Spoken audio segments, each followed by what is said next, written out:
Dacă funcționează.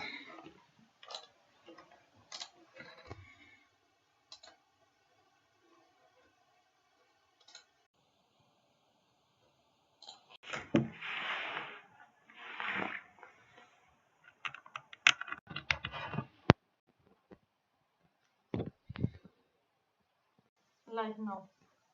Ok.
Okay, so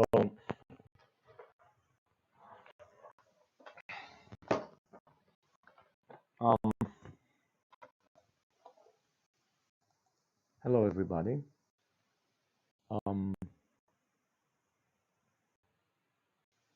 Let's go on Paint. I use Paint because last time we had serious problems with you know, OneNote. So I'm just checking if my YouTube channel is everything okay. Can you hear me? I just need your confirmation on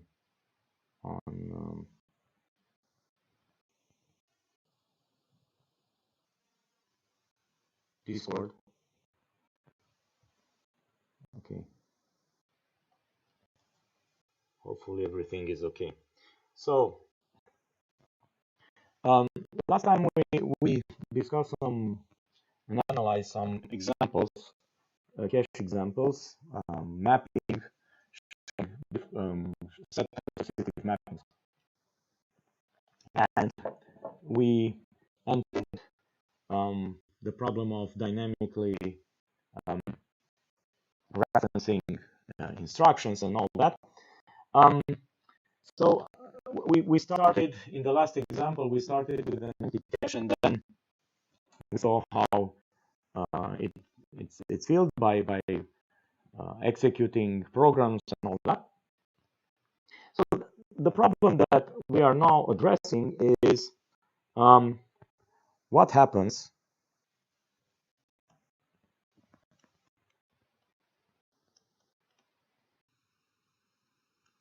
when the cache is full.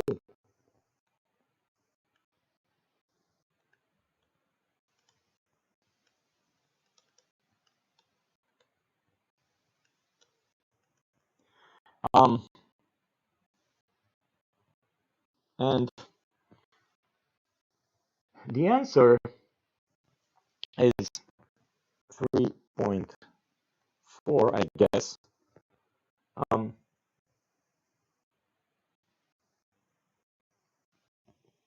Methods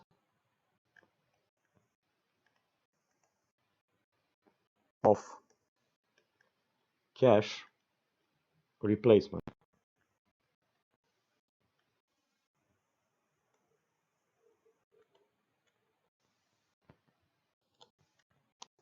Okay.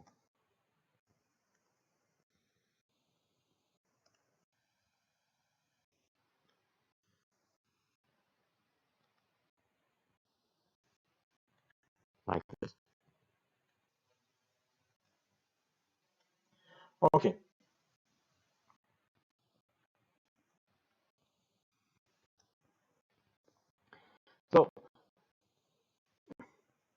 when you have direct mapping, there is no such thing as cache replacement, because you know where the block is going. This problem of cache replacement appears when you have set associative and full associative caches. Only then. Why? Because you have associated many 2, 4, 8, or maybe all blocks if you have full associative mapping to the same index. So when you are freeing an index of the cache line, and you have set associative mapping, for instance, you have something like this. Okay, you have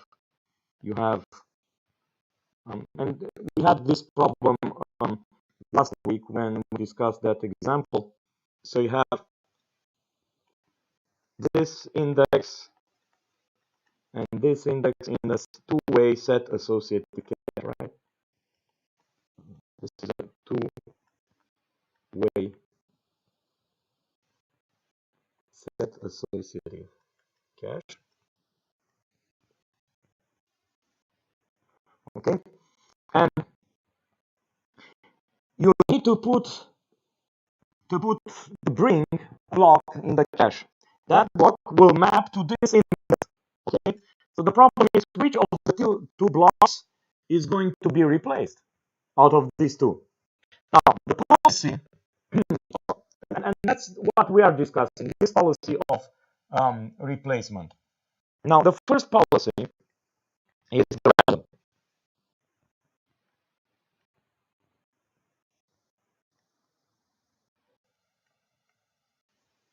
Okay, the random policy. Now random is okay, but random is not compliant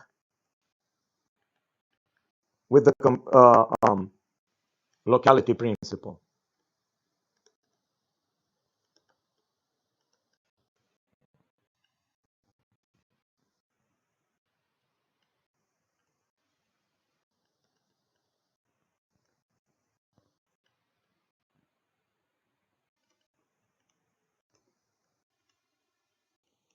Okay, B is FIFO, first in, first out. Again, this is not compliant with the locality principle. And C is the policy that we applied in our example, in our problem last week, and that is the least recently used. Oh, sorry about that. Okay.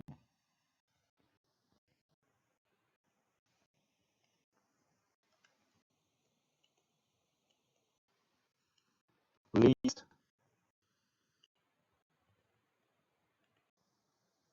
recently used.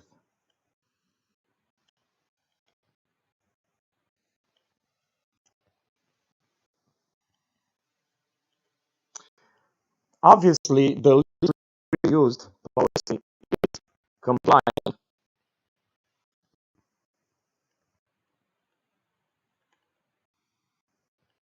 with the locality principle.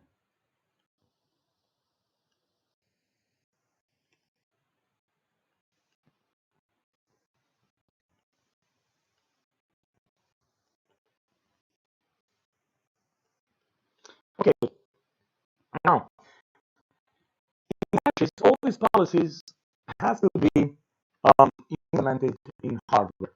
Now, the FIFO is no longer used. It requires quite some effort in terms of hardware design, and is not compliant, is not perfect, is not compliant with the locality principle. Now, the random policy is, I mean, it can be a choice that you have. So the random is sometimes used when you have a lower set associativity, and that is a set associative,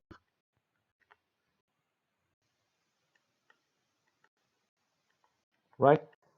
Doesn't make any much difference if you, I don't know, you use this random policy. If you have to choose from two, maybe four, maybe four-way, maybe four-way set associative. But generally, when you have a two-way set associative cache, then you can use the random policy. Now, you have to decide this in hardware, and in hardware, there is a way of building so-called pseudo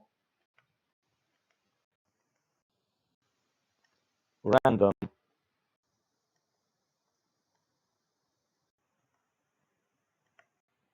generators.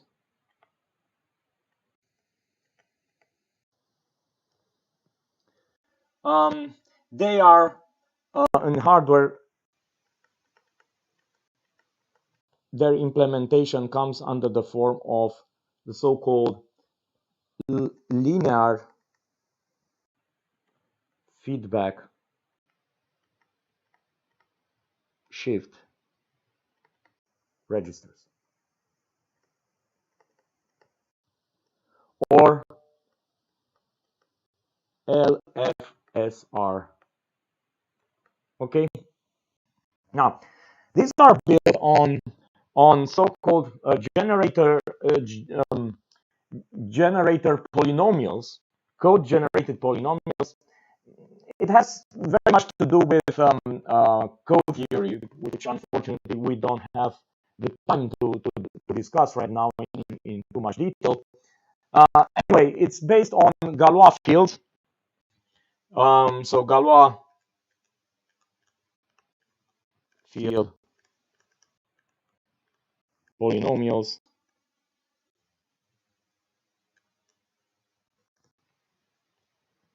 I guess you heard of, the famous French mathematician Évariste Galois, who died at a very young age in a duel, for a girl. But it's interesting. His life is interesting, but nonetheless, his work has very much to do with the theory of codes.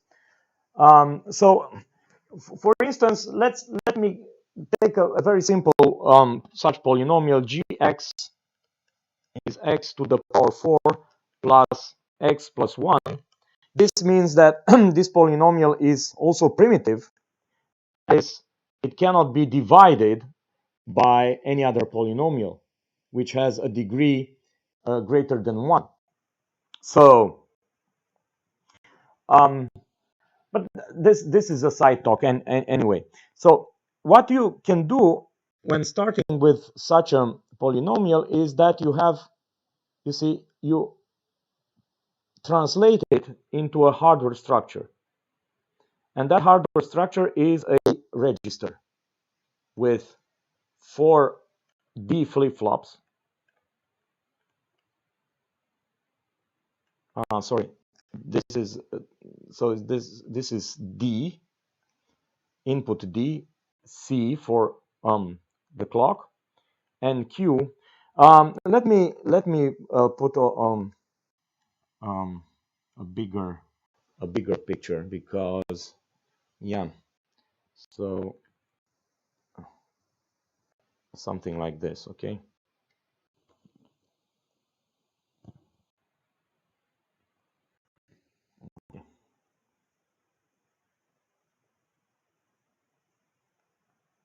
Like this,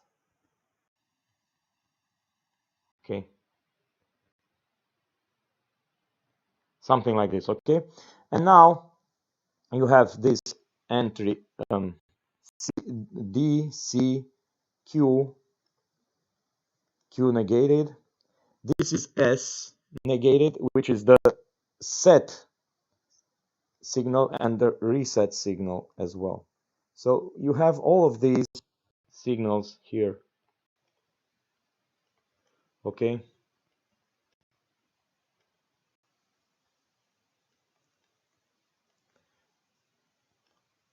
You know all these from digital flip-flops to the clock.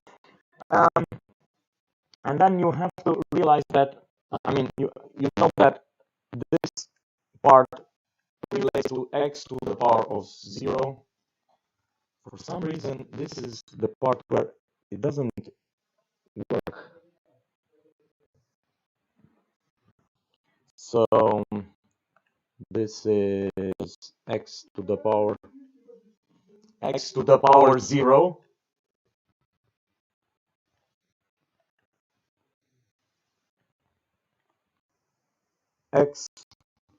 power 1, x to the power 2, and x to the power 3, and of course x to the power 4. And excluding this x to the power 4 and x to the power 0, which is 1, where you do not put an XOR, you put an XOR on the path of the of shifting to the right in this register. You put an XOR gate. So you put an XOR gate here at the level of x to the power 1. So I'll put it here.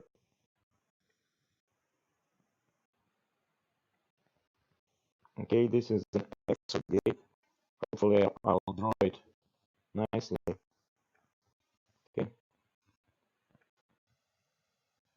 The rest is just a shift register, a normal shift register.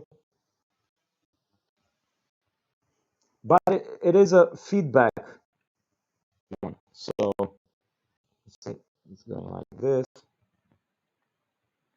And again,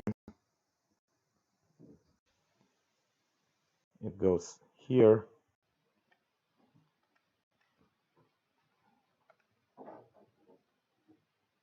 Come on. And okay. Here and here. Okay. So it is like this. It's a feedback loop.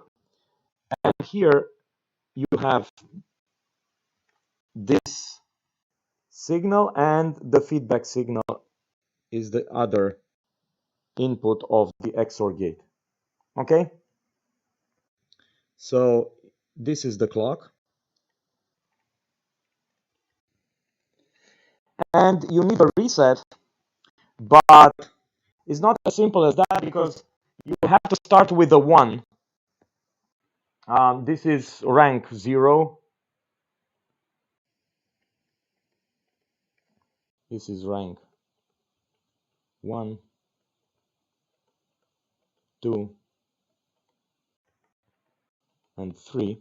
So you need to start with the 1. Therefore, you will set rank 0.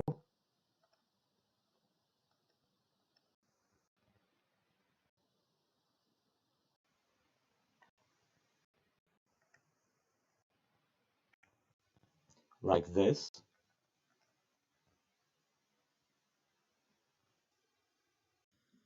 Oh my God.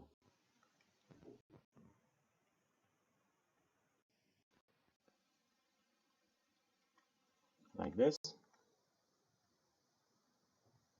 Okay.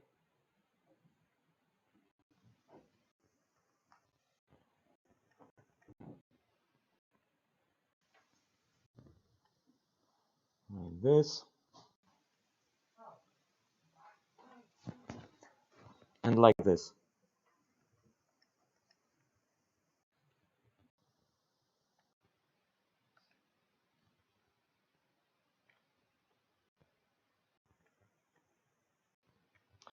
Okay, so this is the reset signal. So when you reset the structure, you will have a 1 here, on this rank? 0, 0, 0. Now, let's analyze how this will work. Okay, so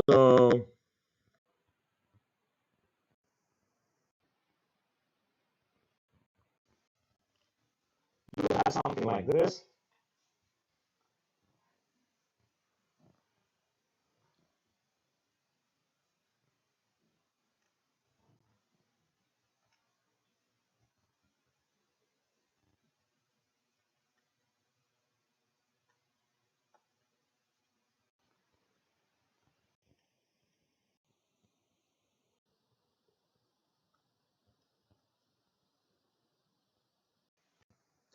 Okay, so this is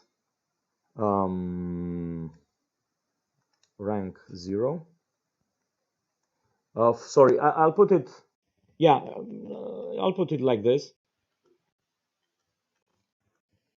Rank 2 and 3, and the decimal equivalent, right? Okay, now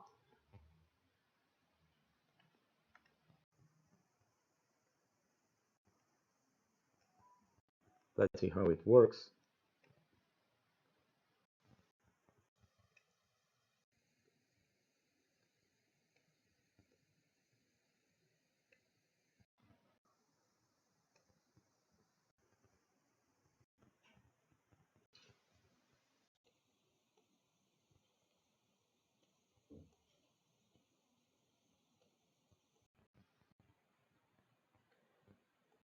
It's not enough, but let's start.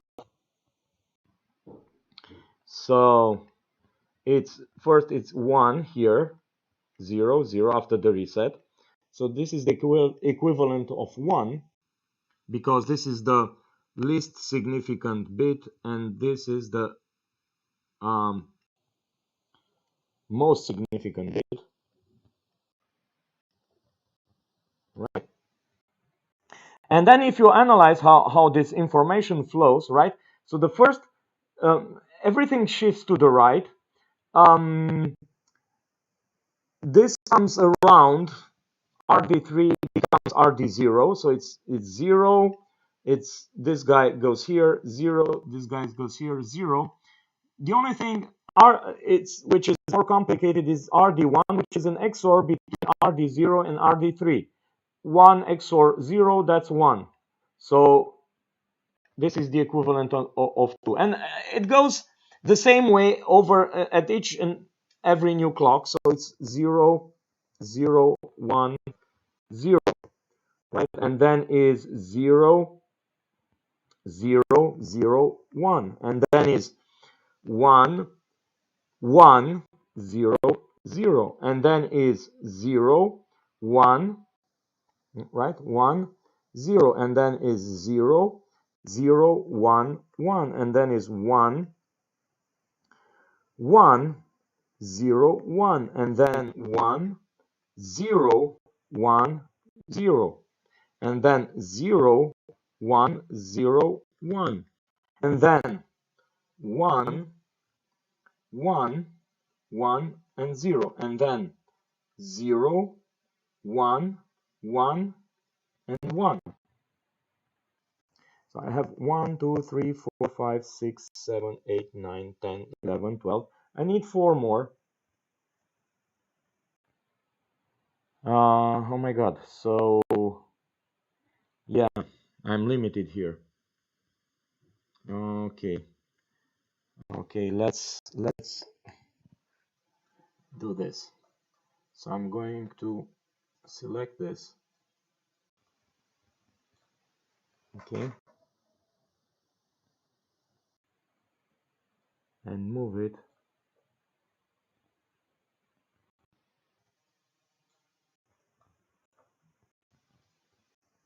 Move it here. Okay, because here I can add. Okay, that's good. 4 more lines.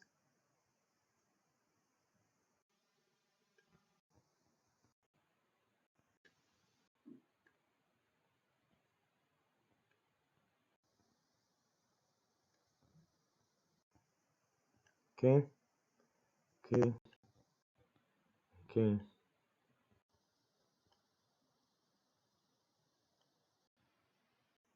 Okay. And okay. So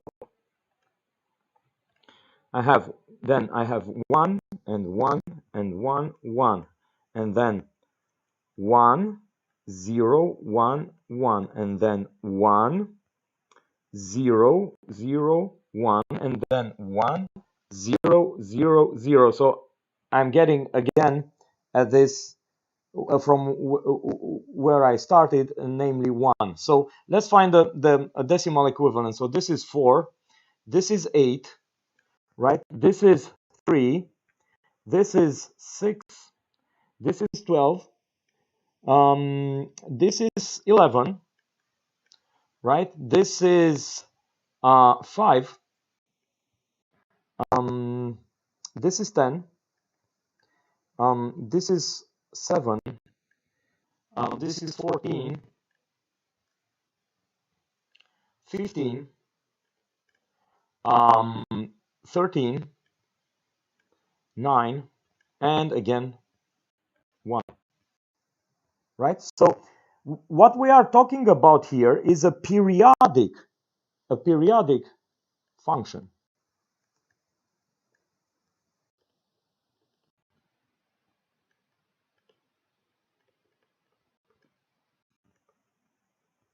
Which produces a pseudo-random sequence.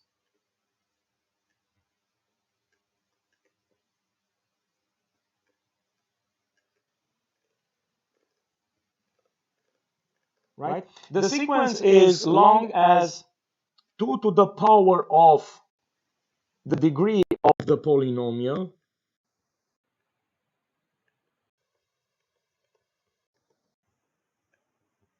minus 1, right?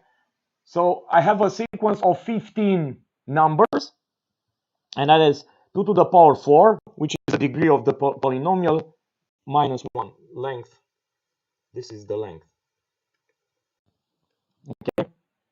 Now, if you want a a more powerful sequence, pseudo-random sequence, you increase the degree of the polynomial. Obviously, the polynomial has to be primitive. You take this. There are such polynomials listed in code theory books, so that's not going to be a problem if you are a hardware designer in finding these things. So this is how you do it now, and if you employ such a pseudo-random function, you may take rd of 0 in order to, if you have a two-way set associative cache, right? You take this bit, this rank, as selecting one of the two blocks, right? Randomly, pseudo-randomly selecting one of the two blocks for, for replacement. Now, we are going to talk in what follows. We are going to talk about solution C. We are not going to talk about FIFO because that is discredited, as I said, is no longer used. But I'm going to talk about the least recently used policy and how it's implemented. Well, there are several ways of implementing it, but maybe the most popular one is to use age registers.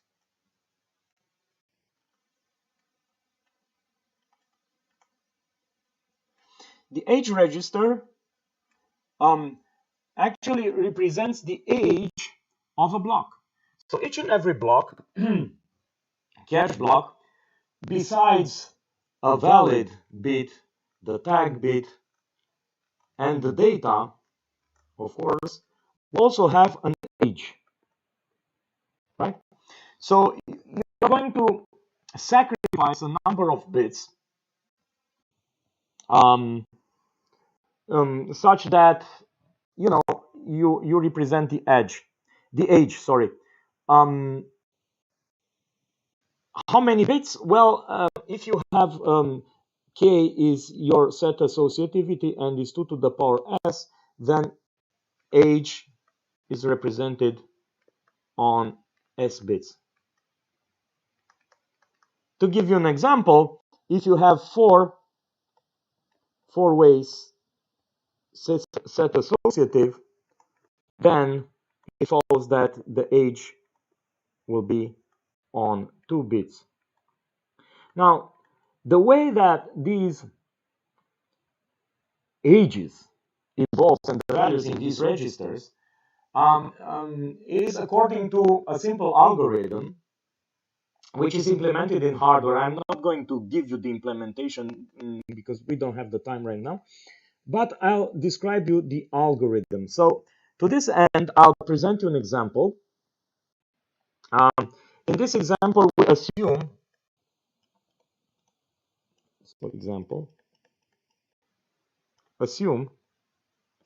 we have a 4-way set associative cache. Okay, good. Now, we also assume that the references, the list of references, of instructions references that I'm going to give you are mapped at the same index. Now, these values, if you analyze it a little bit, may not map to the same index normally, but let's assume that all these indexes are mapped at the same index. So all these references. So the sequence of references is 14, 7, 6, 12, 10, 7,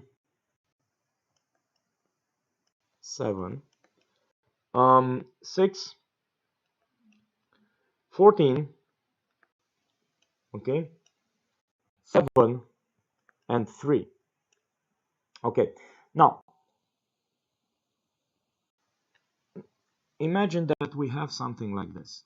Okay, we have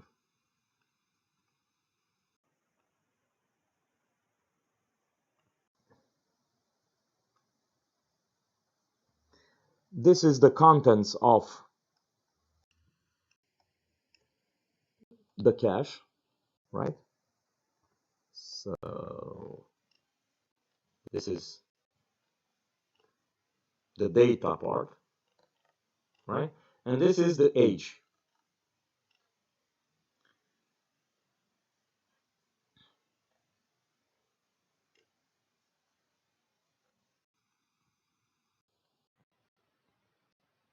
Okay, I'm representing this with a star, right?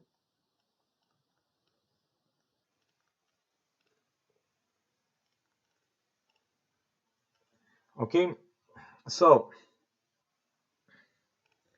now when the reference is 14, right? The cache is empty, okay, initially. So, okay, let's consider it empty. So when it's empty, it's 0 overall. So this is 0, 0, 0, so it's empty.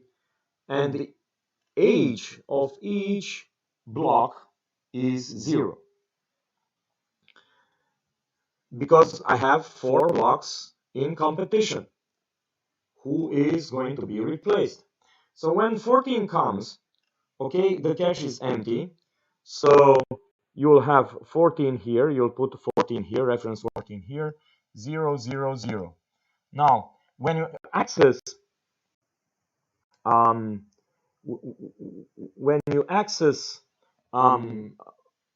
block, its age will be reset, will become 0. So this will stay on 0.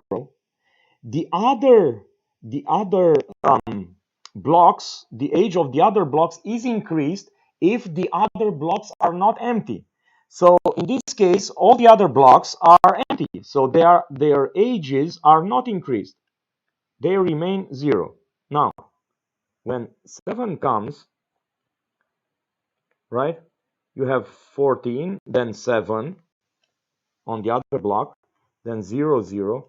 So here you have 0 because you just access it to put 7 in that block. So it's reset, its age, it's reset. You increase the age of the of block 0, right, because it's not empty, and leave unchanged as 0 the age of the empty blocks. And we do the same for the next axis, which is 6, right? So you have 14, 7, 6, and 0. So you'll have a 0 here because you have put 6 here. So you increase this one, but leave this unchanged because it's empty. And then you access 12, right? So you reference 12. So you put 14, 7, 6, and 12 over here. So you have a 0 here. You reset this guy because you just access it and increase the other ones, which are not empty this time. None of them is empty.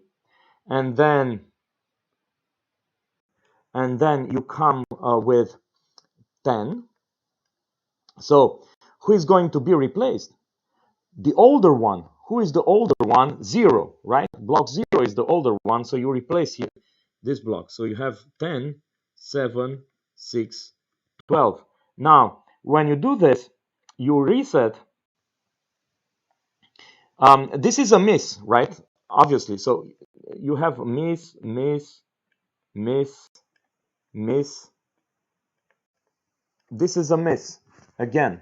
And in case of a miss, when you replace, in case of a miss, you reset the age of the replaced block and increase the other ones, right? And always, because it's a miss, you always reset the biggest age. Why? Because you replace the block with the biggest age. So it's 0 and increment the other ones. 3, 2, and 1. Okay, and then you access 7. So this is a hit. Now, in case of a hit, so you have, 10, 7. This is the hit block. 6 and 12. Now,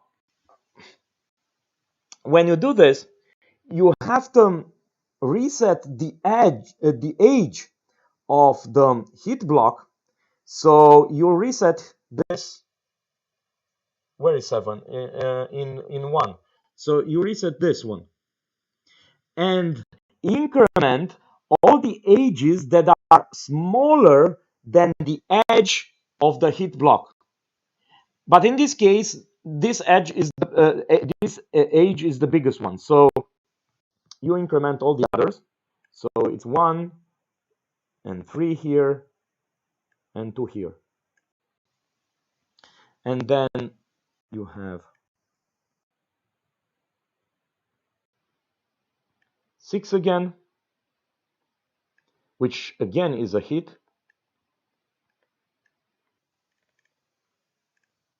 Is a hit here. So again, you reset this age and increment all the others because all of them are smaller than the age of the hit block. So you have 2, 1, and 3.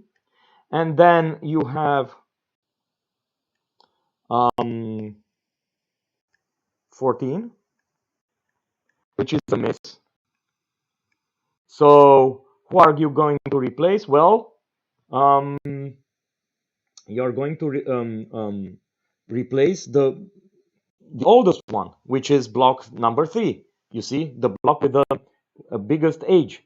So you'll put it here, 14, and 10, 7, 6 are here. So I need 2 more lines.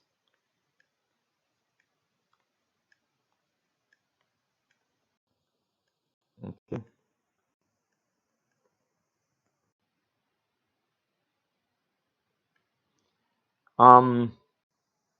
So you reset. This is a miss. So you reset the age of the replaced block and increment all the others, 3, 2, and 1. And then you have 7. 7 is a hit. So you have 10, 7, which is a hit, 6, and 14. Now, the hit block is block 1. So I reset its age, and all the ages which are smaller are incremented. So I have 2 here, 1 here, but the age that is bigger than the age that was reset because of a hit remains the same, and that is the exception here. So 3 remains 3, and then I have 3, which is a miss. So I'm going to replace the block with the biggest age, right? So I'm putting here 3, 3, 7, 6, and 14, and that is why I'll reset it here. So it's 0, and all the others are incremented, 1, 3, and 2. Okay, good. Now this is how this whole thing works. Yeah, for the replacement with the least recently used and the you know the blocks, all these blocks and age registers. So let me check it again, because I don't want to slip some mistake here. So it's 2, 3, 2, 1, 0. That's correct. 0, 3, 2, 1. Yeah, 1, 0, 3, 2. 2, 1, 0, 3, 3, 2, 1, 0. That's correct. 3, 2, 1, 0. So yeah, 3, 2, 1, 0, and then I have a hit 7. So I reset this guy. Yeah, that's correct. Everything is correct. So good. Now let's finish this, and I'm going to save this. Save as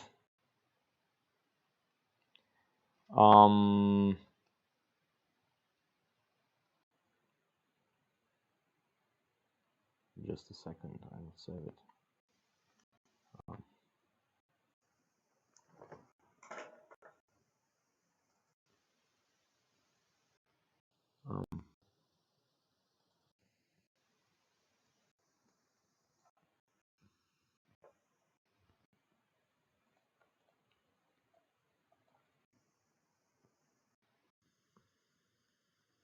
Replacement.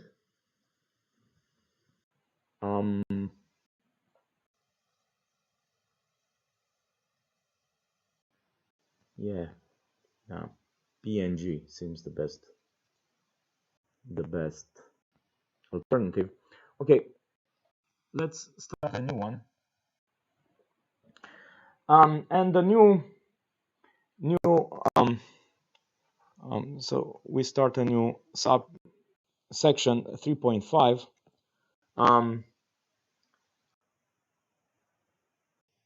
Main memory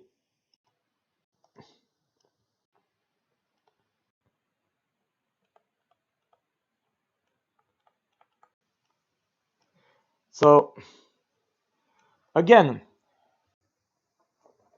this is not a particular, but it's the case of which refers to writings, right? Not readings, because when you read, you do not change anything in the memory, but when you write, you change something. And the problem is this. So this is the CPU, right? This is the cache.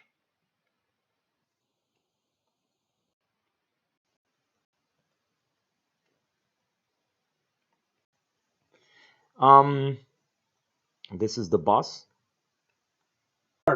The same byte with the same address, you have different things in the cache and in the memory. And this problem is called cache coherency problem.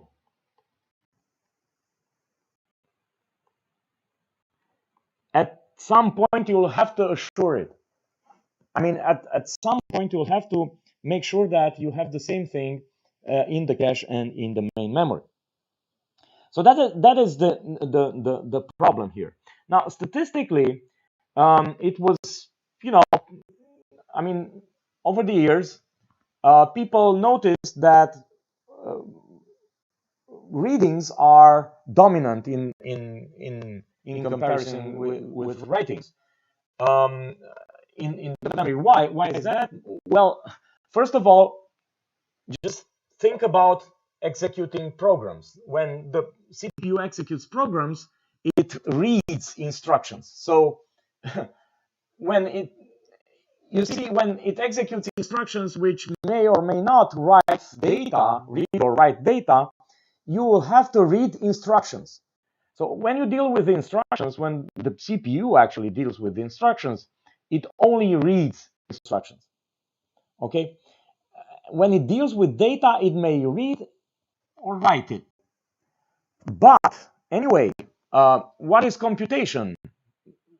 And now, theoretically speaking, computation means that you take disorganized information and you organize it. So the inputs are always bigger than the outputs. The inputs represent um, high high entropy data, and the output is low entropy data, right? So even when we are talking about data, the size of the input when you compute something is obviously bigger than the size of the output. Therefore, the number of reads dominates the number of writes. So statistically, when you are putting all together and draw a line, and when it's all said and done, and you make the statistic, you'll come up with this: 10%, approximately 10%, right, of all references are writes. And you remember that principle of making the common case faster. So the primary goal of a hardware designer is to, make sure that readings are performant first, because they are 90%, right? And then writings, then the writes, deal with the writes. But nonetheless, we cannot simply ignore these writes. Now, there are two policies when dealing with writes in caches. The first one, let's call it A, is called write through. The second one is called write back.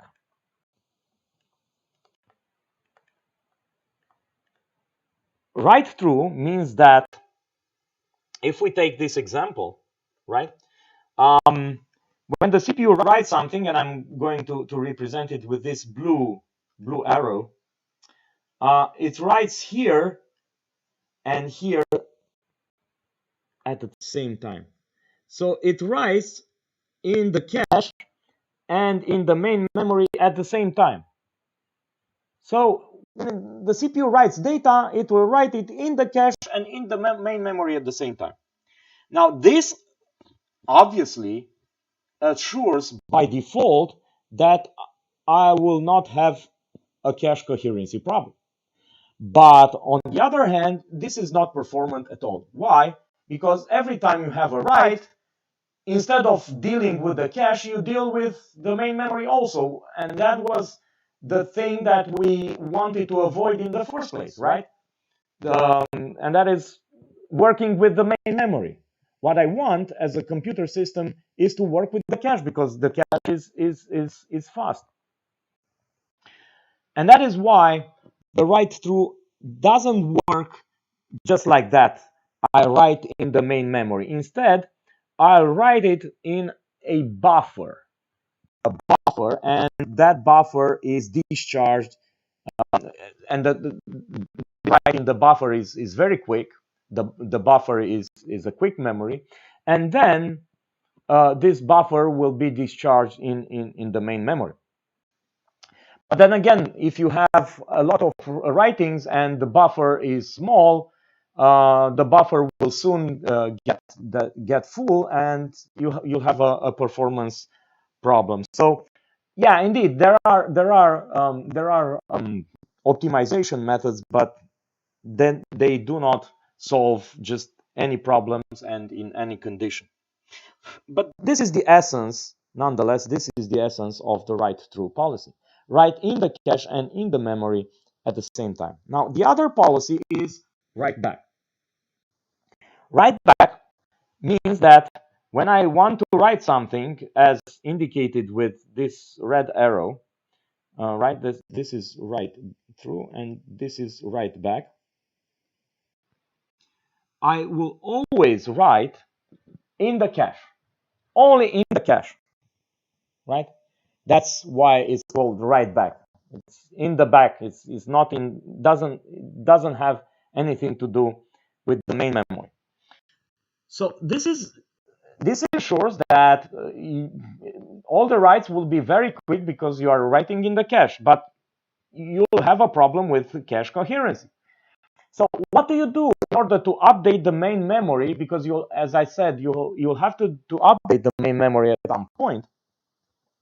Well, that point is when you replace it. So updating, the block updating, because everything, the update, everything is made with the block, right? The updating is made upon replacement. Meaning that when a block is replaced, then it's updated in the main memory. So when I'm throwing out of the cache this block because I have to make room for another block which is more used than this one. So when I'm throwing it back to the main memory, then I'll update it in the main memory. But then I'll have a performance problem as well, right? Because for every replacement, I'll have to work with the main memory. But then I make an observation, and that is that writes are not that frequent. So statistically speaking, the most frequent case is the case when I'm updating. I have this problem of updating a block that was not changed. So if I did not write anything in this block, why updating it in the main memory? So I need a bit that will tell me if the block was written or not. Because if it's not written, then I don't have to update it in the main memory. Now, this means that I will sacrifice, right,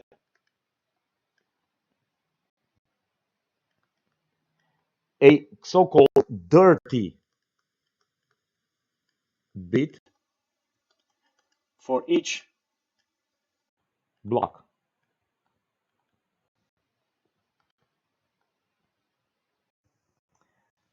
Okay.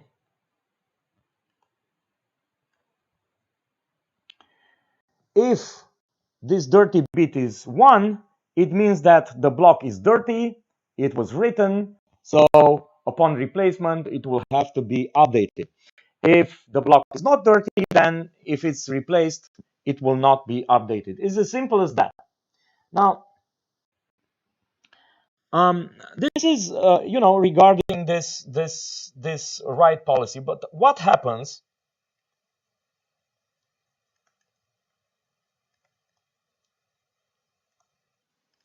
Because we were talking about, writes that are hits. We assume that all were hits. But what happens in case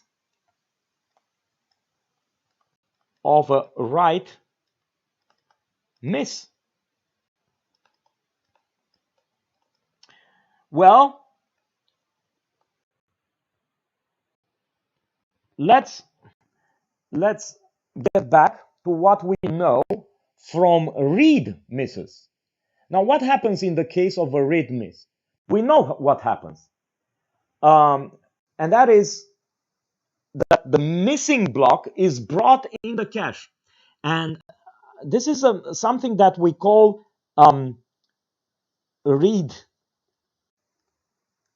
allocate. It means that I'm allocating the missing block, right? I'm bringing this block inside the cache, the missing block, the block which contains the word that I, the processor, want to read. Now, that's called read allocate. So in case of reads, there's always allocation. Well, for writes,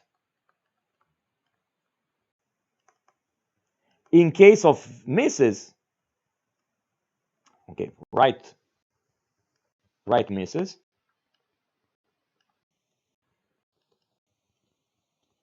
we have two policies. Let's call it first one alpha, and this is write allocate, and beta write no allocate.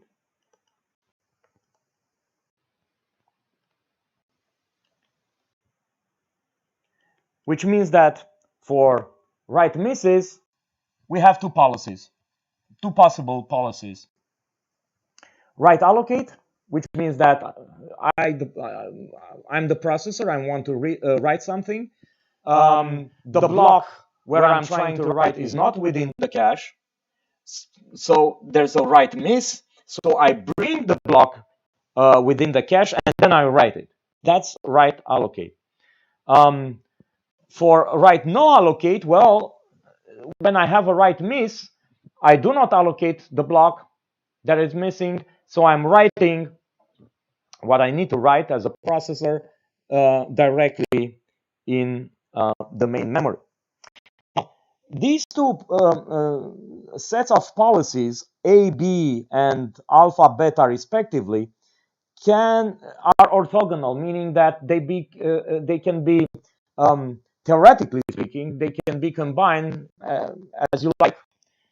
However, from a practical standpoint, it only makes sense that you make these two combinations, and that is A plus beta, which is write true,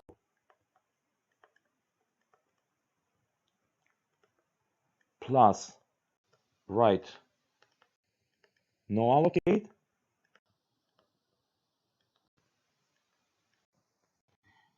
and a B plus alpha, which is write back, plus write no allocate. Write allocate, sorry.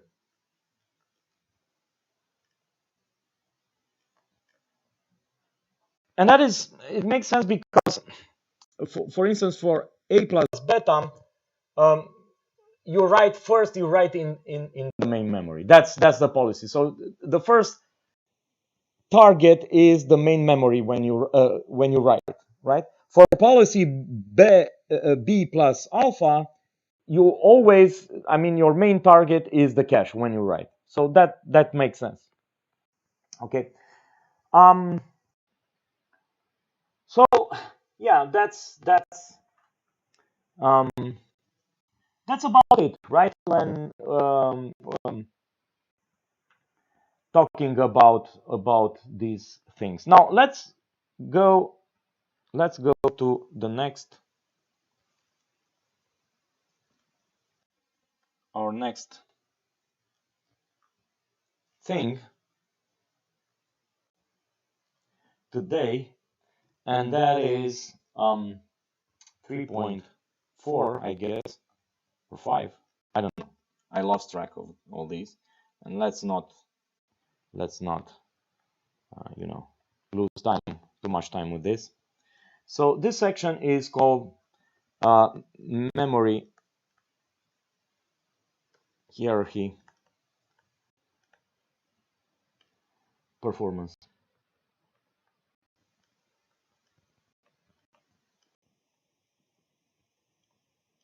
Now, as presented in that example, that problem that we solved at the end of last week's lecture, we saw at least, I mean, we saw one such parameter which measures performance, and that is the average memory access time, AMAT.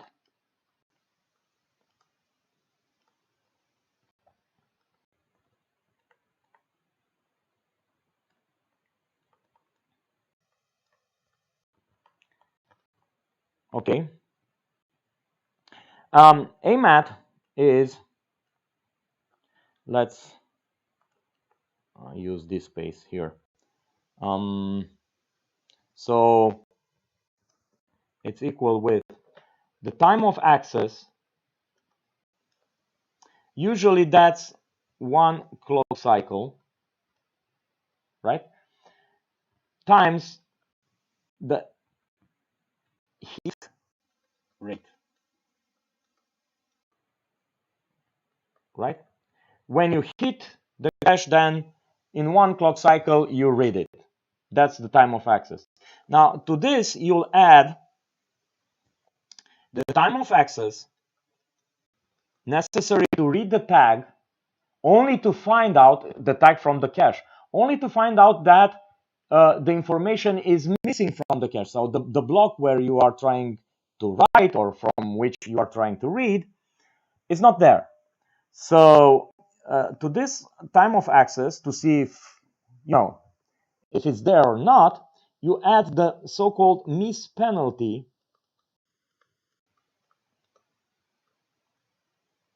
And this miss penalty is the time required to do, you know, everything that's required in case of a miss. And that is to allocate the block which is missing, to bring it in the cache, and so on. So everything, all this miss penalty is put here in this time required, this extra time required by the fact that the block is not, the required block is not in the cache. So this is the miss penalty, and this is multiplied with, of course, the miss rate.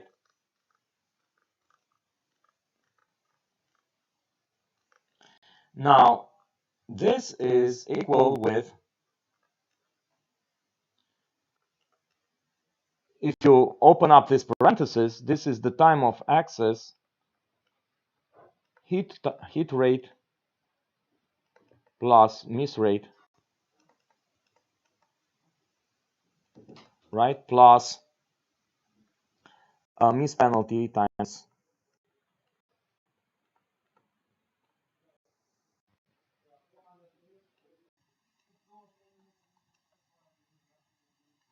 miss rate.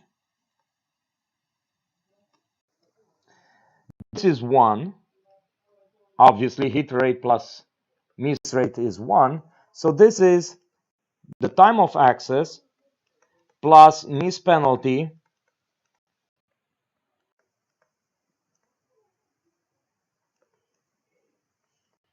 times the miss rate. Now, you'll see in just a minute that this is the expressed in terms of time. There are other ways of expressing miss penalty in other contexts, and that is expressing miss penalty in terms of clock cycles. Now, let's see about the CPU time, because obviously, well, the AMAT is one indicator of performance, but the ultimate performance indicator, as discussed time and time again here, is the CPU time.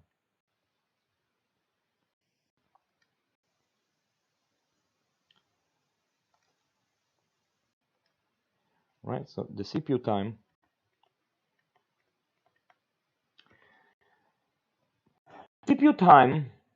is well, let's put it this way. The CPU execution clock cycles, CPU execution clock cycles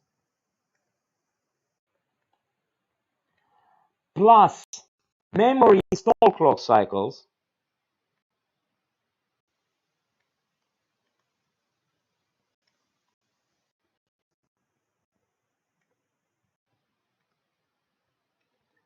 times the clock cycle time.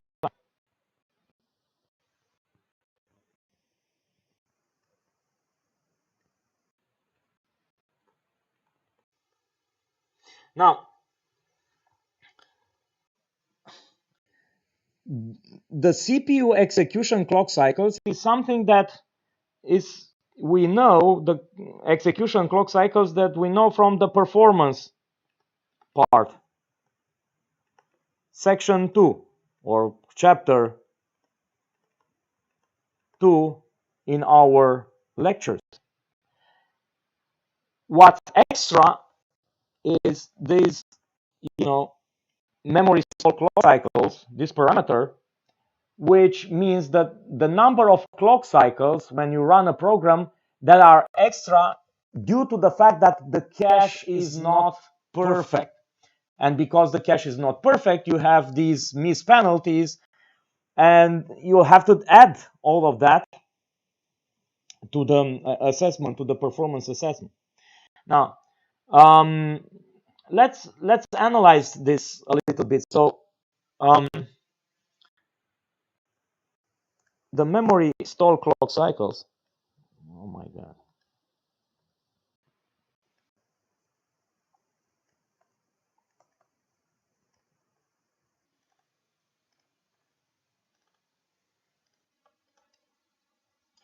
Is reads. Come on.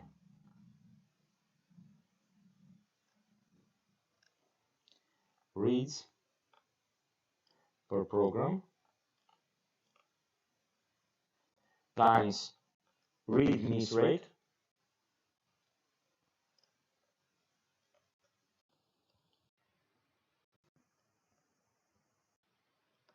times read miss penalty.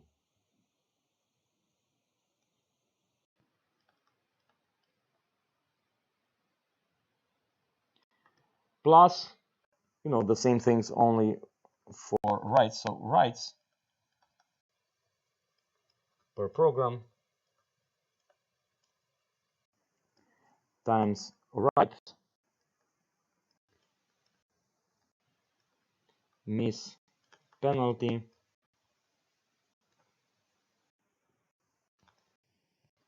times write miss rate.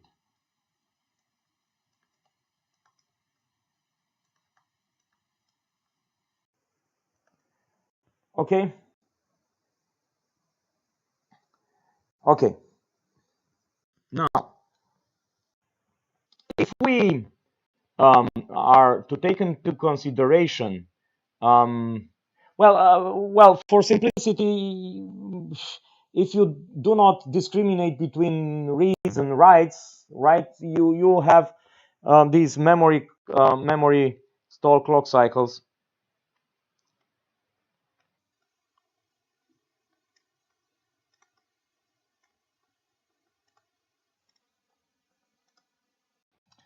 as memory accesses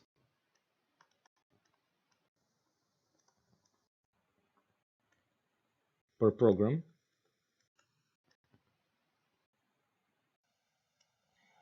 times the miss rate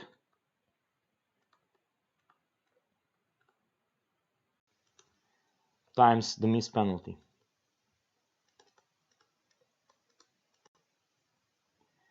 Now, if we take into consideration the instruction count, right, then we have CPU time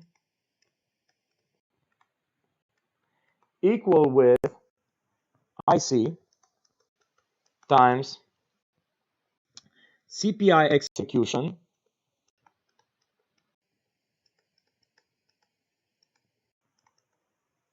This is the CPI we discuss about in the second chapter of our lectures. Is also called CPI ideal. It's the CPI of a system where the cache is perfect, right? So that's what we assumed in the second chapter of our course, but no longer, right? So to this we add these memory store clock cycles, but we divide them by the instruction count. So we have memory accesses per instruction.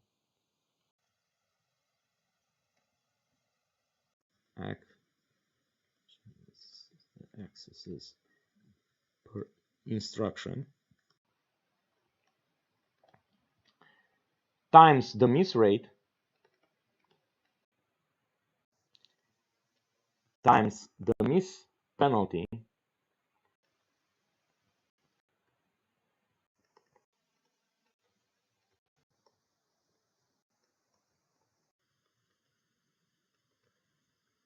times the clock cycle time.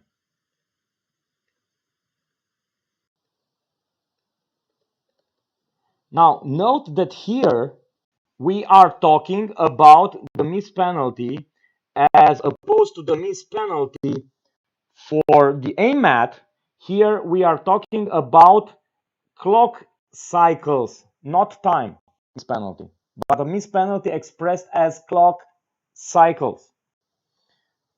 If we put these, on the other hand, if we put these together in memory accesses per instruction times the miss rate, this gives you the misses, the average misses per instruction.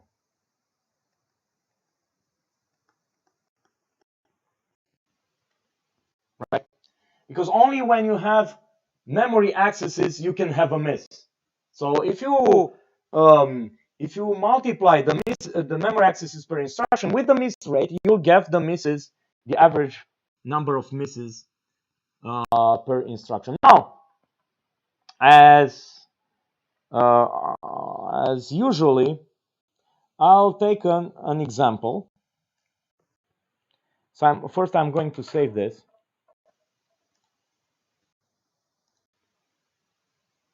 Come on. So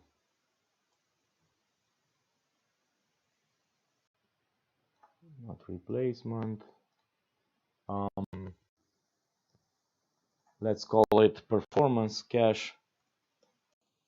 Performance. Okay. And now we start a new one. This is a problem, an example. So let's call it example 1. Okay. We admit a cache with data capacity of 64 kilobytes. Cache data capacity. This example is taken, this problem from the problem section in Patterson and Hennessy's book. The clock cycle time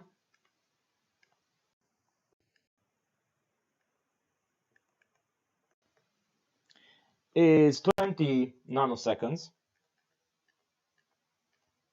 Okay. Also, the average memory accesses per instruction is 1.3. Now, as a parenthesis here, the minimum number of memory accesses per instruction is 1. Obviously. Why? Because you need, for each and every instruction, you have at least one access in order to read the instruction that the processor is executing. So you have at least one. And from time to time, you also have instructions which refer to data. Now, in low store machines that we were talking about at the performance chapter, only the load and store instructions work with data. The other instructions have nothing to do with data, reading or writing, okay? Only the load store. And if we have the frequency of loads and stores, then we have the frequency of obviously the frequency of data accesses, memory accesses, right? For instance, if you have here, if we have a load store machine, then it's pretty clear that 30%, so 0.3 of the instructions are load stores. Why? Because I have memory accesses per instruction. That would be 1 because of reading instructions, right? This is because of an instruction read. And 30% memory accesses.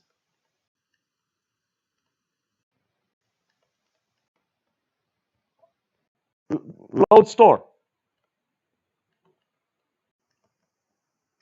Okay, so that's how it goes. It's pretty simple when you have a load store machine to assess this type of things. And the number of clock cycles per instruction for a perfect cache, which means the CPI ideal, would be 1.5 clock cycles. Okay, clock cycle per instruction, which is obviously, as discussed time and time again, it is an average. When we have a set associative mapping solution, the presence of the multiplexer in the data path determines a clock frequency degradation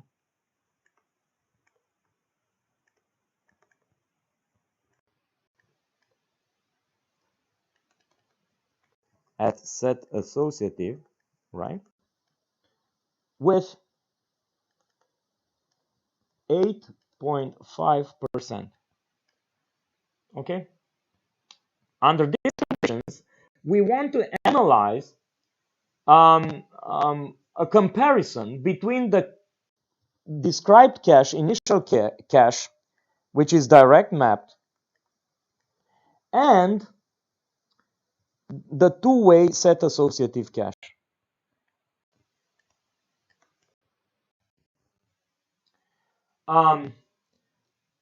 For these two alternatives, we perform measurements which reveal that the miss rate for direct mapped is 3%, and the miss rate for the two-way set associative cache is 3.9%. Obviously, we are asked to say which solution is best. Okay, so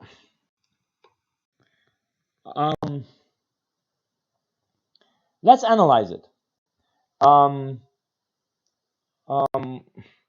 think that there's yeah, I think that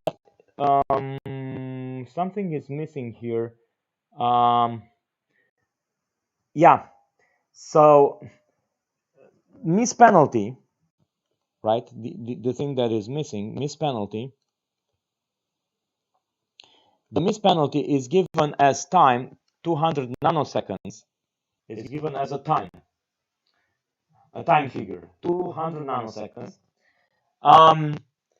And this is the absolute miss penalty, although usually the miss penalty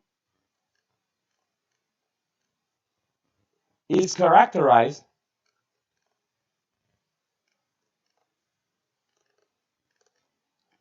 as a number, a discrete number of clock cycles.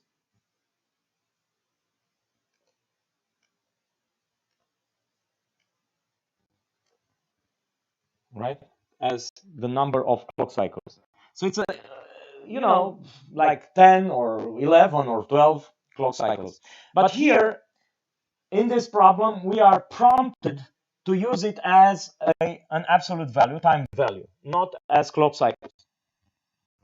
Be very careful, because normally it should be as clock cycles. When the problem or the example prompts you to use it as an absolute time value, you'll use it as an absolute time value, but otherwise you'll use it as clock cycle, number of clock cycles. Now, I'm going to make this assessment, which alternative is better, first by using the AMAT, right? AMAT for the direct map cache is 20 nanoseconds, right? Which is the time of access, is one clock cycle, plus so the oh, it's inverse. It's not right here, because the direct map should have a bigger miss rate, so it's 3.99% here and only 3% here, right? It's normally okay when you have a two-way set associative solution. The miss rate is smaller, so it's 39%, 3.9%, which is 0.039, and this will give 27.8 nanoseconds. Okay. Now, if I take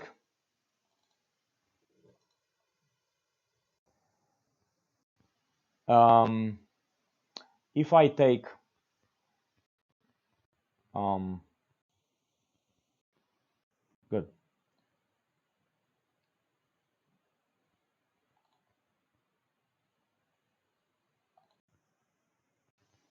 Just a second, something was not right at some point.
Mhm.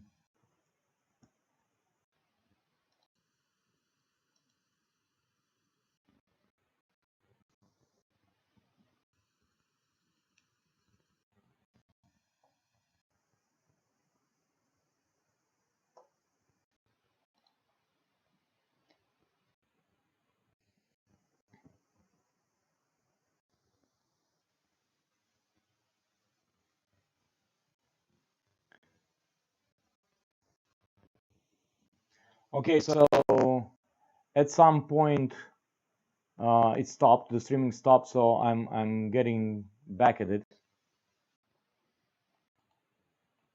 Um, I'm resuming.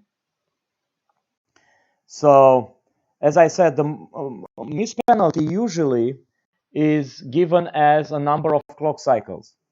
And even if it's characterized as a time value, this time should result from the number of clock cycles times the clock cycle time.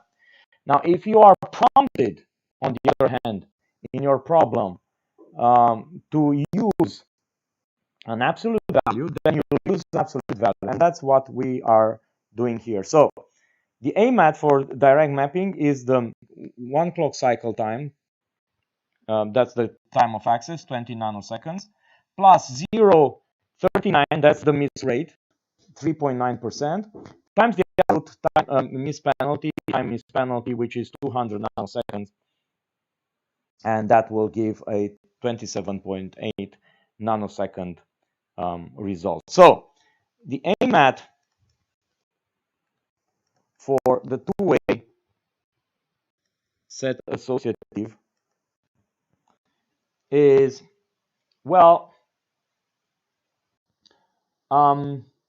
it said that it is degraded, so it's 20 nanoseconds, but the clock cycle time is degraded, so with 8.5%, so I multiply it with 1.085, right?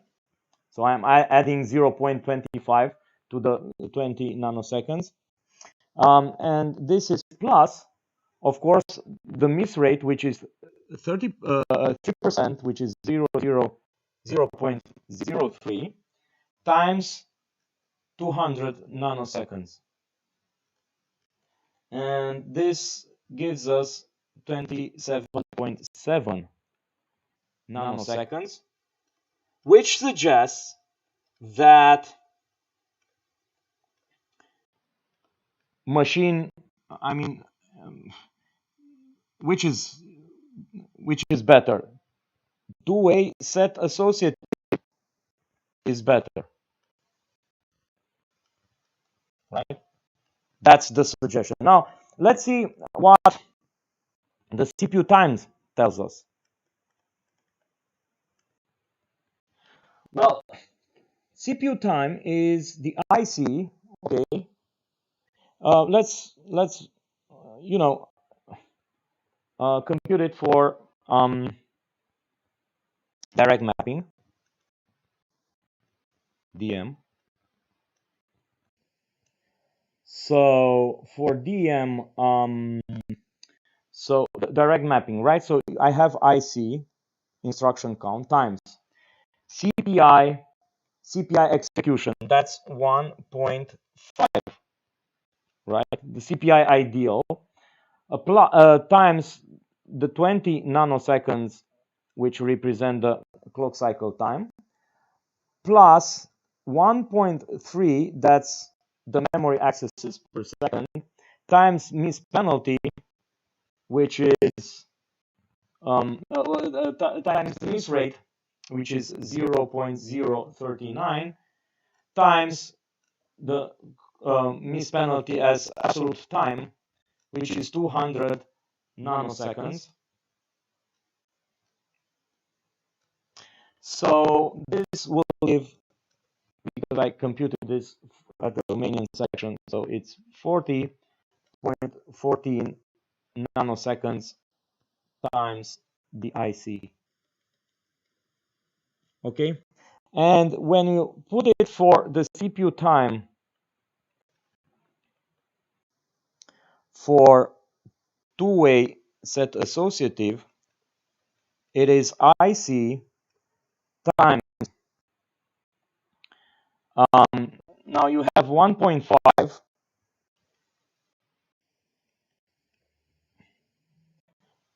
times 20 nanoseconds. That's the CPI ideal times the clock cycle time. But the clock cycle time is degraded here. So I'll multiply it with 1.085. It's degraded with 8.5%, plus the memory accesses per instruction times the miss rate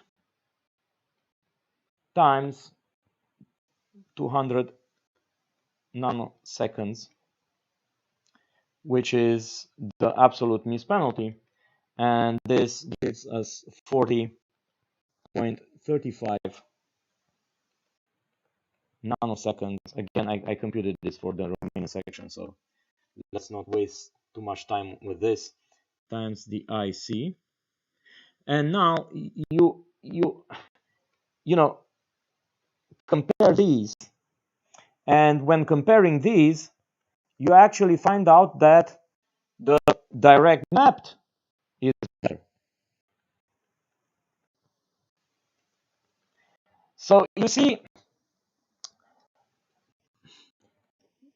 there's a deeper meaning here with this example, and that deeper meaning is that AMAT can be misleading sometimes. And why it is misleading? Well, that's because average memory access time, just look at the formula, right? It has, the average memory access time has the miss rate, it has the miss penalty, and the time of access. So the clock cycle time is factored, also the miss rate and the miss penalty. What it doesn't factor is the CPI, the memory accesses per instruction. So if you think about it a little bit, all the factors that are included in the AMAT are factors that focus on the cache and the properties of the cache. Whereas in the CPU time formula, you use cache parameters, but parameters that also characterize the CPU, namely CPI ideal, that has everything to do with the CPU, and the memory accesses per instruction, which measures the degree of interaction between the CPU and the cache. So in other words, the CPU time measures the performance of the entire system, CPU plus cache, whereas AMAT only measures the cache as, an autistic, so to speak, a part of the computer, which is disconnected from everything else. Now, that's why, I mean, the AMAT is very good in characterizing the cache itself, but when characterizing the entire system, of course, it's best to use the CPU time. Okay, so I'm before leaving, I'm because we are I was delayed today by some problem, and time again, it's apparently on Wednesday I have problems all the time. This time I'm because I'm not streaming from my home. That's why my home doesn't have electricity right now because of famous company Enel. So I'm streaming from somewhere else, and that's why maybe I have these problems. I'm using another computer and all that. It's not my computer. So okay. So what I want to show you two other types of problems. Yeah. So quickly, I'll be quick about it.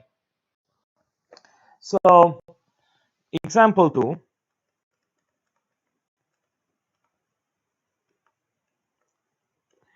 I have a computer system where, I mean, two computer systems where everything is identical except the cache organization. So in computer A, I have cache A, which is two-way set associative, and in computer B, I have cache B, which is four-way set associative.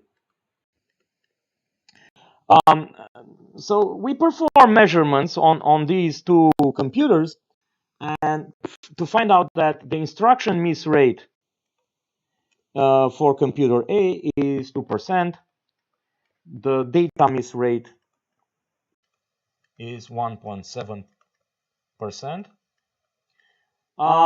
For the second computer, the instruction miss rate is 1.6%.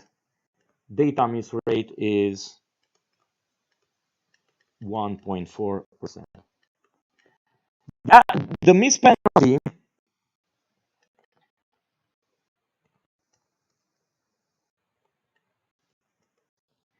is given as 200 nanoseconds.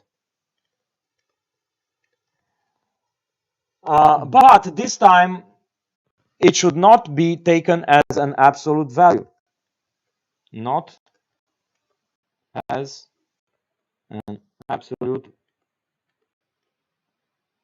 value, which means that it should be an integer number of clock cycles.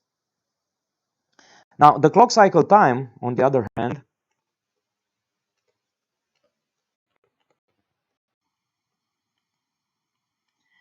is 20 nanoseconds.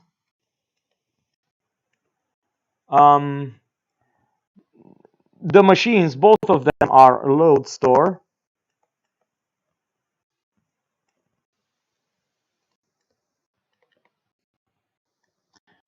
Okay.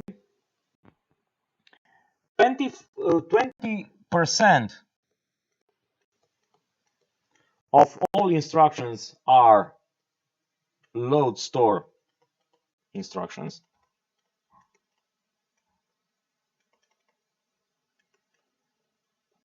And cache B, computer B, the one with cache B,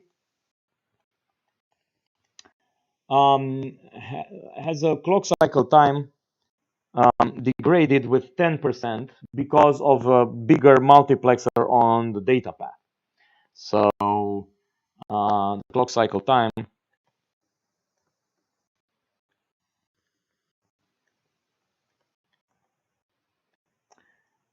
degraded with 10%. CPI ideal is 3 clock cycles. Again, that's an average. And let's compute the CPU times, right? So CPU time A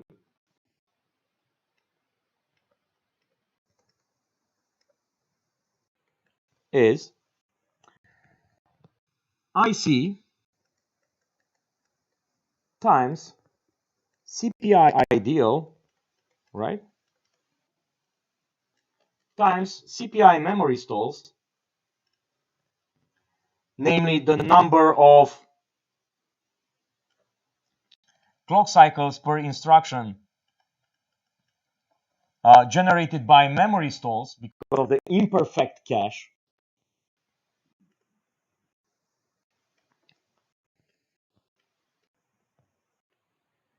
Stalls times the clock cycle time.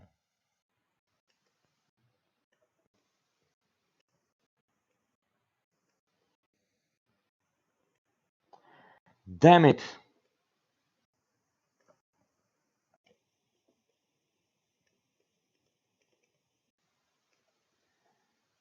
Okay, so in this case, we are talking about IC times 3. That's the CPI ideal. plus now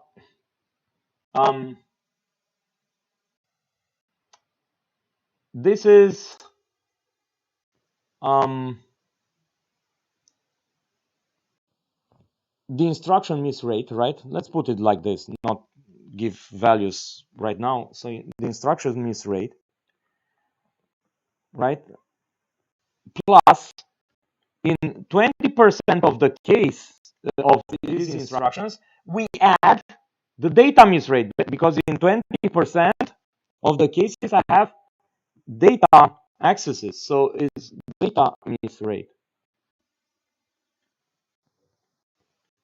Okay, and this is the average misses per instruction, right? So here we are talking about misses per instruction. Okay, and this is times miss penalty.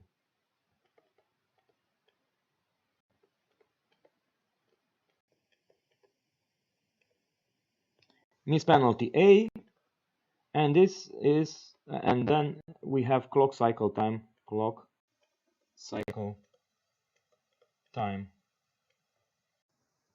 A. So let's put numbers. So it's IC 3 plus 2.0 plus 0.2 times 1.7, 1.7, right? And times the miss penalty. Now we are taking it as a number of clock cycles. So how many clock cycles? Well, I have to have a number of clock cycles that dictate the smallest amount of time that is bigger or equal with the absolute miss penalty, the miss penalty that is given as a time. So it's 200 nanoseconds divided by 20 nanoseconds, which is the clock cycle time, but I have this approximation with ceiling. So this sign, this parenthesis with the bar upstairs, right, it's not just the integer part, is the integer number, the smallest integer that is bigger than this fraction or equal with this fraction, right? So the smallest that is bigger or equal with this fraction. In this case, of course, it's an integer number because it's a perfect division. So it's 10, right? So yeah, that's it. And then this is time, the clock cycle time, times the clock cycle time, which is 20 nanoseconds. Okay, so this is IC times, this will give you, because I'm going to look at how I solved it for Romanian section. It is, let's see how it is. Okay, it's IC times 528 nanoseconds. You have to do this. I made these calculations for the Romanian section, and it gave me this number. Okay. Now let's see about the CPU time B.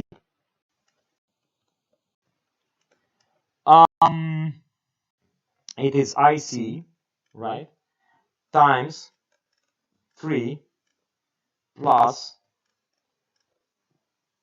instruction miss rate 0.016 plus 0.2 load stores times data miss rate 0.014, that's data miss rate again, times the miss penalty, which is 200 nanoseconds. Now, cache B has a clock cycle time degraded with 10%, which means that a clock cycle time B is 1.1 times 20 nanoseconds, which is 22 nanoseconds, right? So I'll divide it here with 22, okay, times 22 nanoseconds. Now, this quantity is this one, is 9.10 or whatever. This is, my friends, this is 10. Because 10, in order to cover this time, right, which is dictated by the miss penalty, I have to spend 10 cycles. If I spend 9 clock cycles, it still is not enough. I have to cover all this quantity. So it's 10 clock cycles. Okay? That's what the smallest integer that is bigger or equal with the fraction means. Okay? Now, that's time 22 nanoseconds. And this gives me, I don't know how, I don't find right now the calculation. You just perform it. You have all the numbers here. This is 10, this is 22, so this is 10, right? 10 clock cycles, right? And you have everything, and in order to make these calculations. Now, the last thing that I want to show you, and that would be final for today. Sorry for this delay, but it's, you know, it's not because of me. Example 3. Just 1 second, one more observation here. If you are compute AMAT, I forget about this.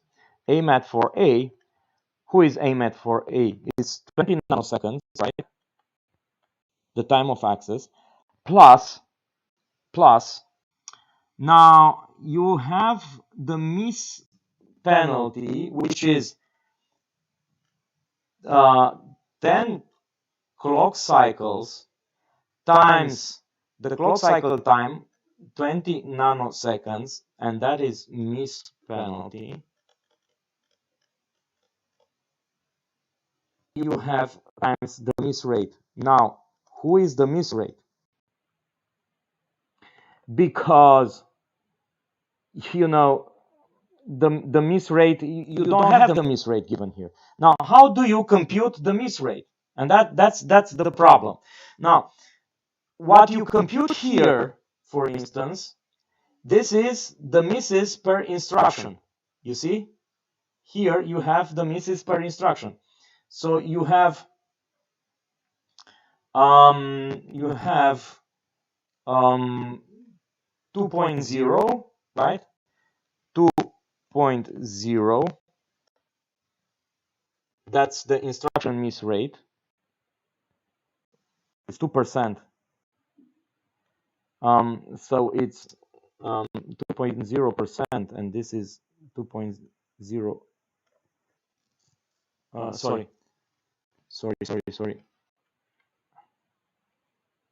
There's not percent here. This is percent. Right? So you have 2.0, which is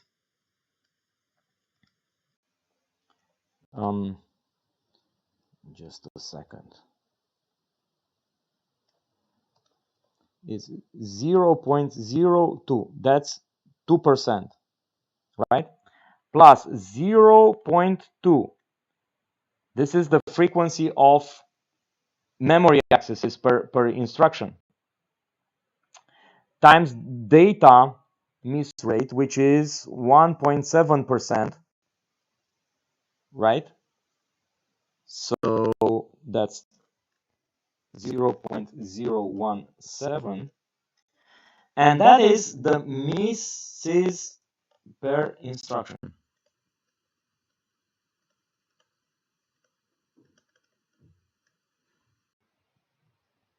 right? So how do you get the miss rate out of this? Okay, so this is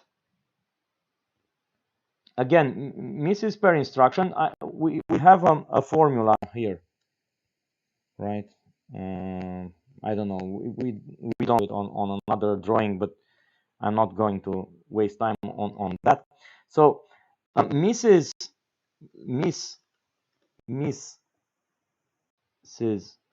per instruction is equal with the memory accesses. Memory in one of those formulas on the other slide. Memory accesses per instruction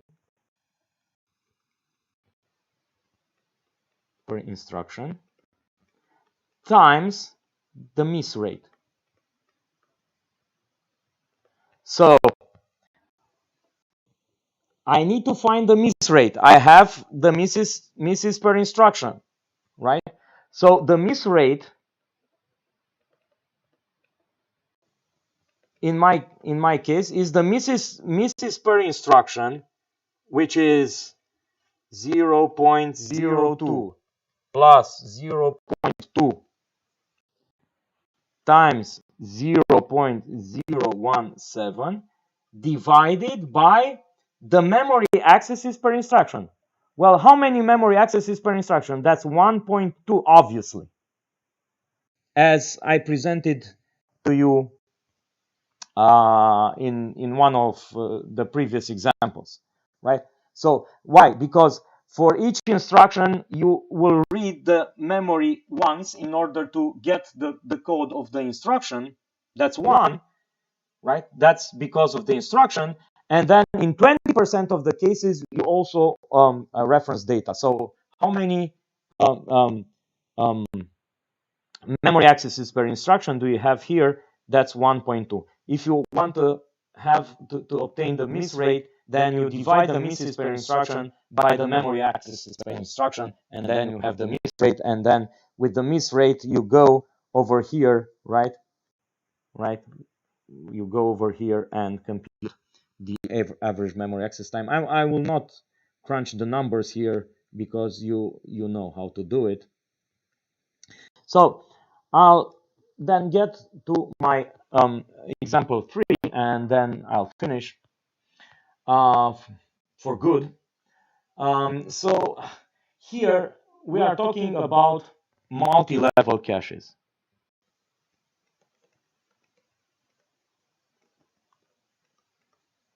Now, in a modern computer system, you have something like this. You have the CPU, and then you have level 1 of cache, and then you have a bigger level 2 of cache. Normally, these are on the same chip, and then this is connected to the system bus, and then you have a third level of cache, which is even bigger than the second one. Let's draw it bigger. Level 3. Oh my God.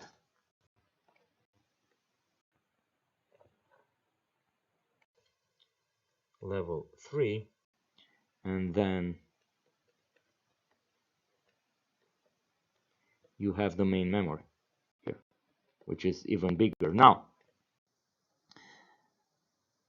I didn't put everything in these terms until now because the mechanism is the same. I mean, what happens when the CPU tries to reference something? It looks in the first level. If it's not in the first level, then it looks in the second level. If it's not in the second level, it's in the third level, and so on. And if it's not in the third level, then it's in the main memory.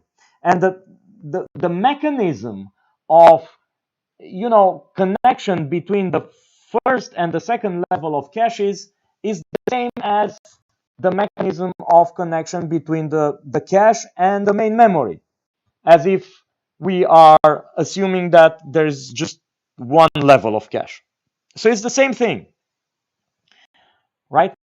And to give you a taste of how this works, I'm giving you this example. So, and I'll show you how multi-level caches reduce miss penalty.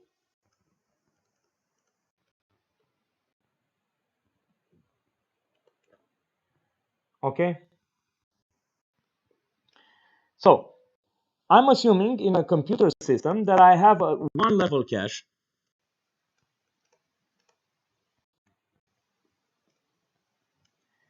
And for this computer system, the CPI ideal, sorry. CPI ideal is 1 clock cycle. The clock rate is 4.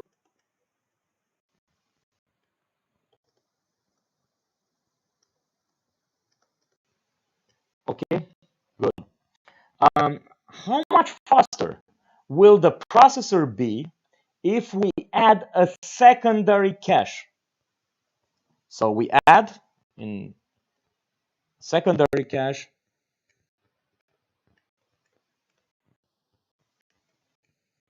which is characterized by a 5 nanosecond access time.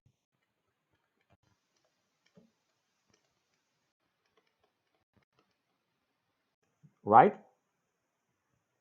For either a hit or a miss, and is large enough to reduce the miss rate. So the miss rate of the second cache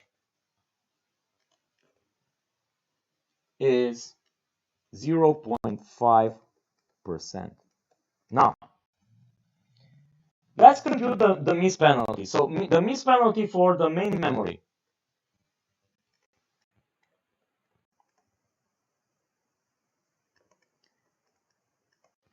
As I said, is 100 nanoseconds for all mishandling.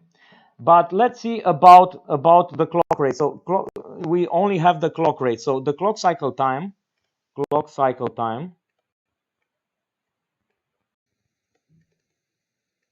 is 4 gigahertz, which means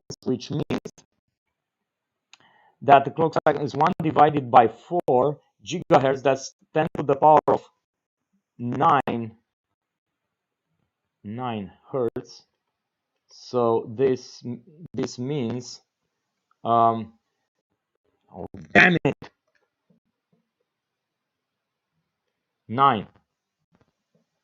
So it's 0.25. That's 1 divided by hertz to the minus 1. That's a second, and that's 10 to the power minus 9 seconds, and that is 10 to the power minus 9.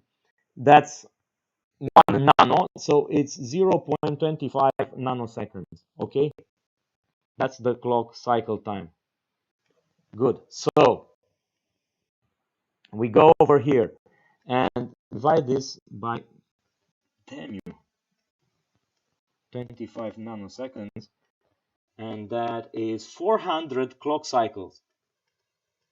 Okay, that's the miss penalty for the main memory.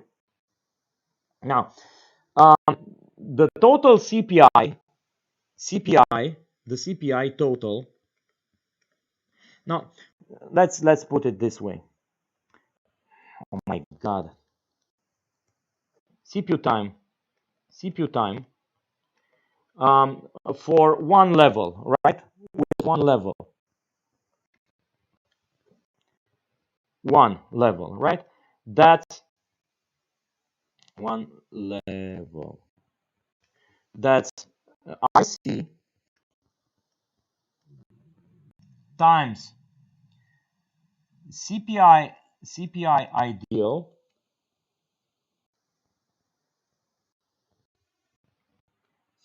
ideal plus memory stock, like memory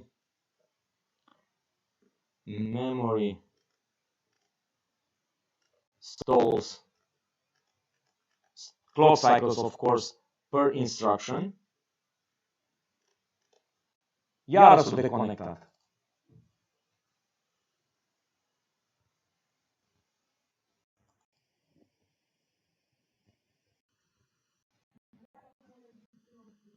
Da. Nu, s-a deconectat iar.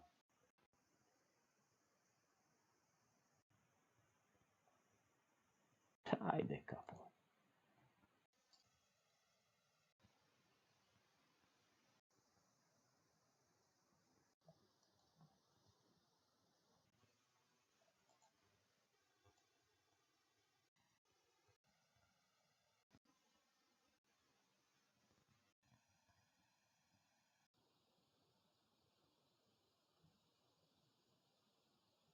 Okay, so we're back. Hopefully we're back. Let's finish this. So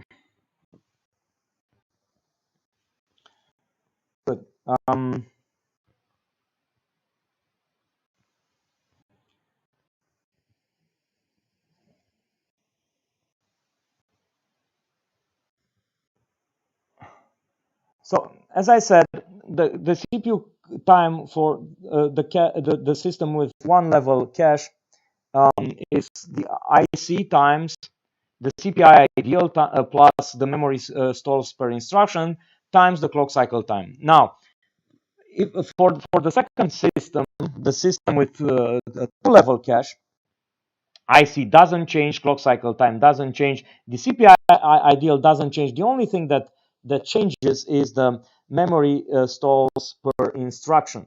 So let's compute this. So the total CPI total, right? For the first level of cache is the CPI ideal, which is 1, plus memory stalls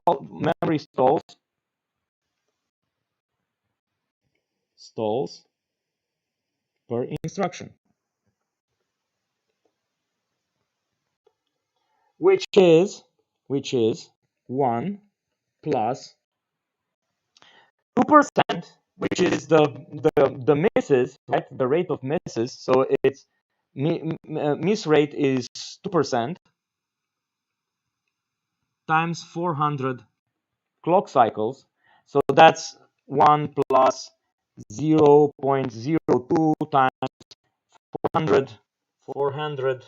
So this is 8 plus 1, that's 9 clock cycles.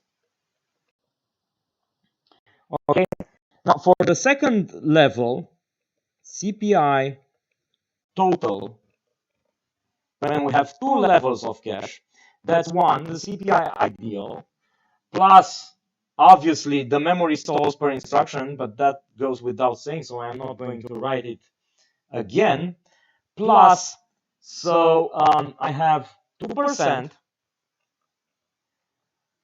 times, now how much is the miss penalty if I have a miss in the first level? Well, that penalty will be the penalty of looking not in the main memory, but in the second level of cache. So this time is not 400 clock cycles, but the miss penalty dictated by the access time in the second level of cache. So miss penalty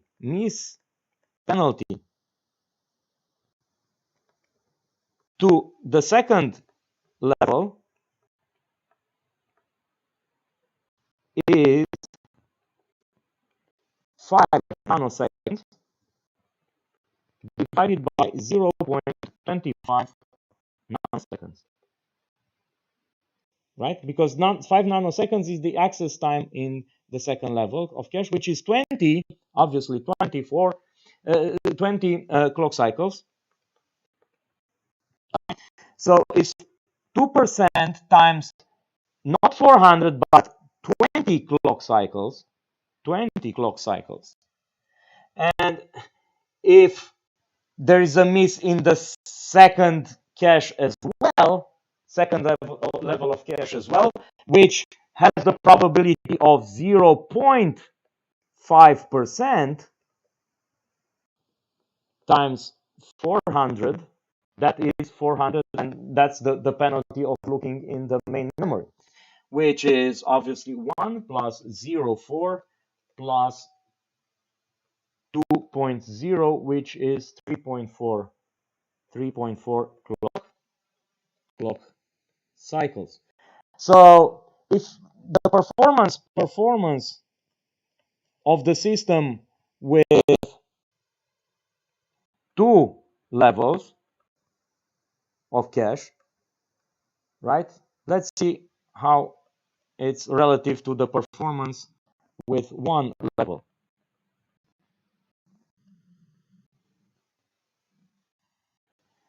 Well, that's CPU time.